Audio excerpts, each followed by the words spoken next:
السلام عليكم ورحمة الله وبركاته. ازيكم حبايب قلبي؟ عاملين ايه؟ يا رب تكونوا بخير. النهاردة هنعمل طريقة البسيمة بطريقة سهلة وبسيطة كده يا حبايب قلبي.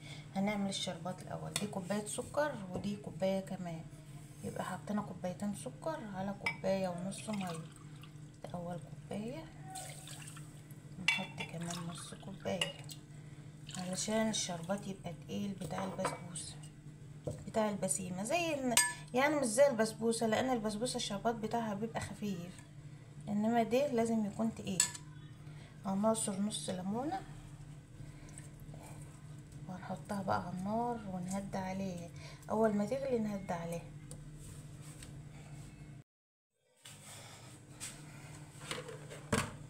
كده يا حبايب قلبي. هنحط بقى ايه اللبن اللي هو الحليب.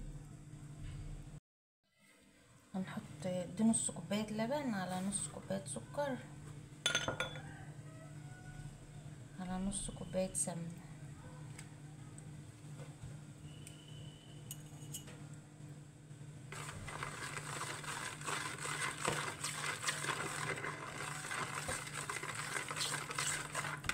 نقلب بقى المكونات بتاعتنا دي كلها على اساس ايه السكر يدوب مع اللبن والسمنه.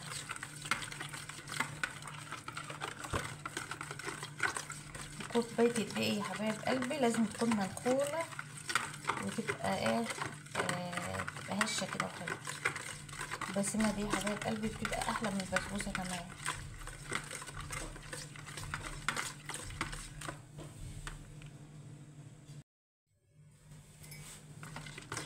شايفين يا حبايب قلبي قلبتها لغاية ما بقت كريمي خالص. السكر بتاعنا ده هنحط بقى ايه، هنحط كوباية جوز الهند. جوز الهند تكون ناعم.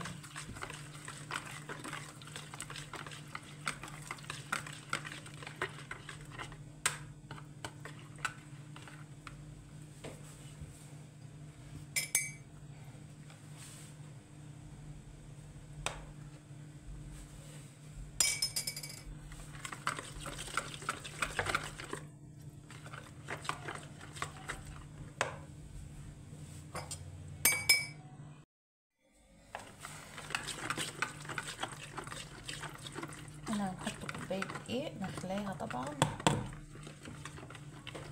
معلقة صغيرة بيكنج باودر،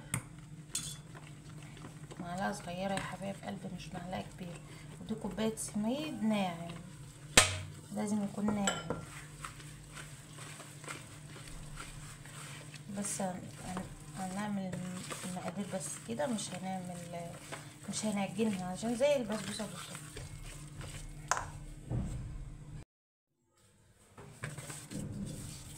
كده هنلم المكونات بتاعتنا بس بايدنا كده اهو، يعني مش هنعجن فيها ولا اي حاجة، وهنشتغل فيها على طول عشان ايه البسبوسة بتشرب السوائل اهي يا حبايب قلبي، يعني ناعمة خالص اهي. ندهن الصينية بتاعتنا سمنة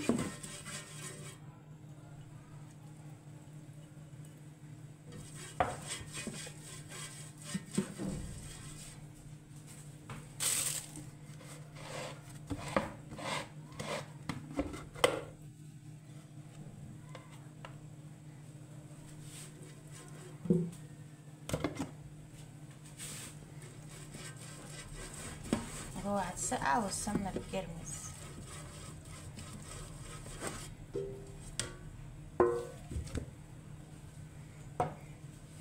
ما نسيبهاش يا حبايب قلبي نقول ورانا حاجة ونسيبها شوية ونرجع تاني نعملها، لا على طول نشتغل فيها، ما بتاخدش حاجة.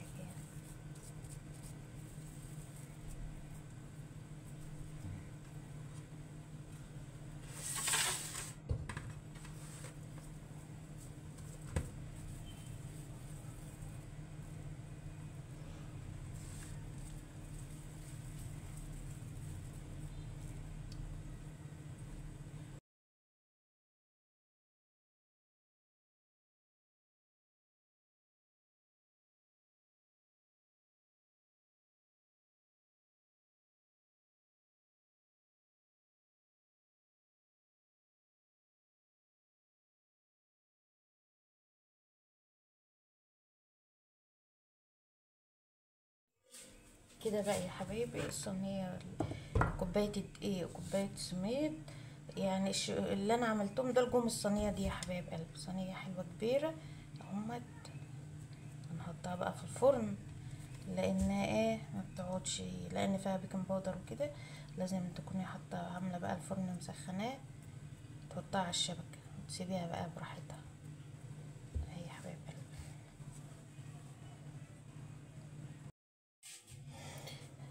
كده يا حبايب قلبي البسمه بتاعتنا طلعت من الفرن اهيت، كلها لون عسلي يا حبايبي. بسم الله ما شاء الله.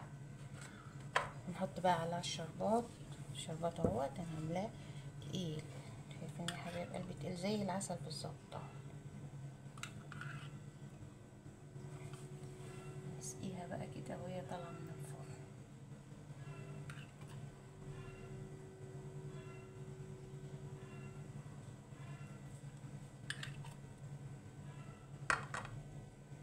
كل ما تقعد هتلاقيها تطرى كده وتبقى حلوه، انما تكون لسه طالعه كده بتبقى لسه ناشفه زي البسبوسه كده.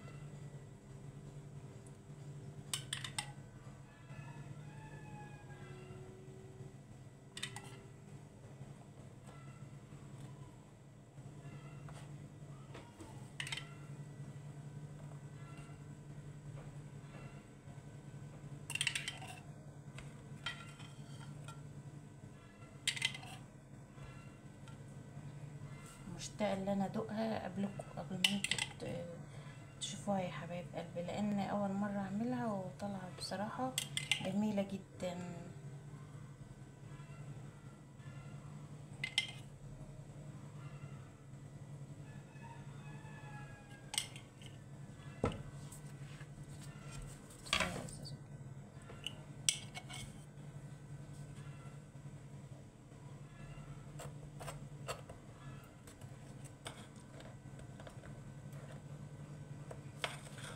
شايفين يا حبايب قلبي اللون بتاعها من تحت زي العسل كده. بسم الله ما شاء الله. نسيبها بقى لغايه ما تهدى كده لانها سخنه، ونعملها معاكم يا حبايب قلبي اوريها لكم ان شاء الله. متنسوش اللايك والاشتراك عشان يوصل لكم كل جديد يا حبايبي.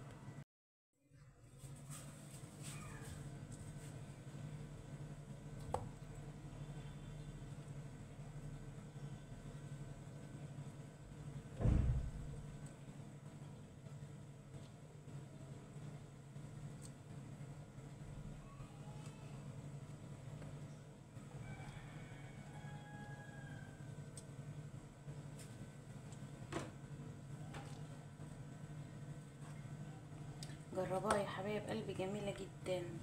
كوبايه دقيق، كوبايه سميد بسبوسه يكون ناعم، وكوبايه جوز الهند، ونص كوبايه سكر، نص كوبايه لبن، نص كوبايه سمنه، ونص معلقه بيكنج باودر او معلقه صغيره، وذره ملح. بس كده يا حبايب قلبي، وبتعملي الحاجه العسل ديت تبقى جميله جدا.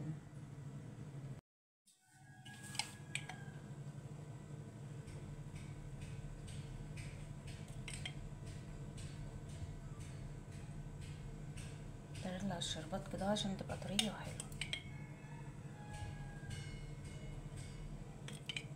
والعسل بتاعي يبقى تقيل كده يا حبايب قلبي، ما يبقاش خفيف، عشان ما تبقى حلوه كده، منها طريه ومنها مقرمشه كده.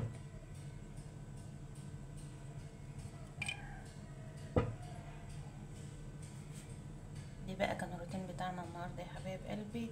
ما تنسوناش بقى في اللايك والاشتراك عشان يوصل لكم كل جديد، والسلام عليكم ورحمه الله وبركاته. اوريكم واحده يا حبايب قلبي اهي. شايفين يا حبايب قلبي؟ بسم الله ما شاء الله، لسه كمان هتشرب الشربات. هي جميله جدا يا حبايب قلبي، ربنا يسعدكم يا رب، والسلام عليكم ورحمه الله وبركاته.